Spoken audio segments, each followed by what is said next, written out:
Yacine Diallo, au nom de toute la direction de campagne et au nom du chef de délégation ici présent, M. Malik Toué, je voudrais d'abord dire merci à toute la communauté sportive et signaler que nous venons en ce moment précis de déposer la candidature de la liste rassemblée pour développer, conduite par Yacine Diallo.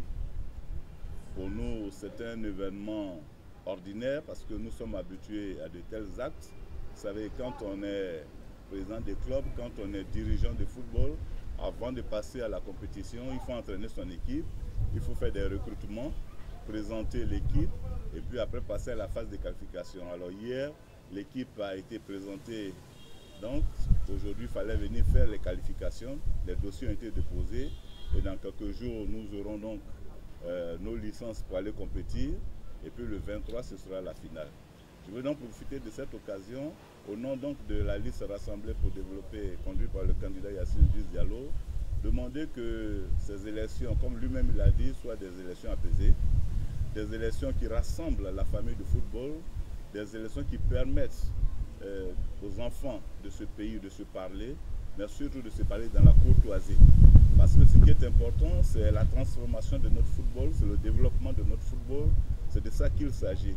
Il faudrait donc que dans un esprit de fair play, de convivialité, mais surtout de respect mutuel, que ces élections se tiennent.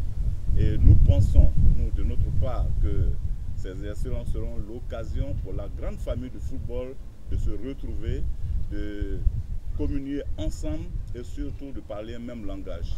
Nous pensons que ces élections seront un autre point fort pour tous ces enfants de ce pays-là d'être ensemble. Nous disons donc merci à tous ceux-là qui ont cru en notre liste et qui nous accompagnent dans cette mission. Nous pensons pouvoir gagner ces élections, mais surtout, comme nous le disons, il faut rassembler toute la famille du football. Donc, dès au soir du 23, et le président l'a déjà dit, il va appeler tous ses frères qui sont donc sur la liste, j'allais dire, de compétition, si évidemment ceux-là le veuillent bien, pour que nous puissions travailler ensemble. Parce que notre football a besoin de tous ces enfants, notre football a besoin de toutes ces intelligences, de toutes ces compétences. Et nous pensons que c'est ensemble que nous pouvons développer ce football.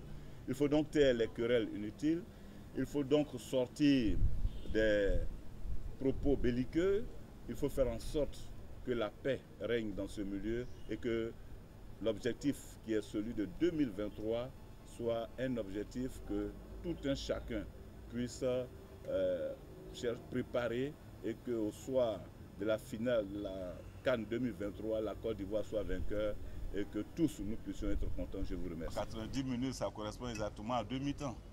Il y a eu la première mi-temps qui a été faite, ensuite la seconde mi-temps. Mais ce qu'il faut surtout dire, c'est qu'il y avait 20 dossiers à déposer.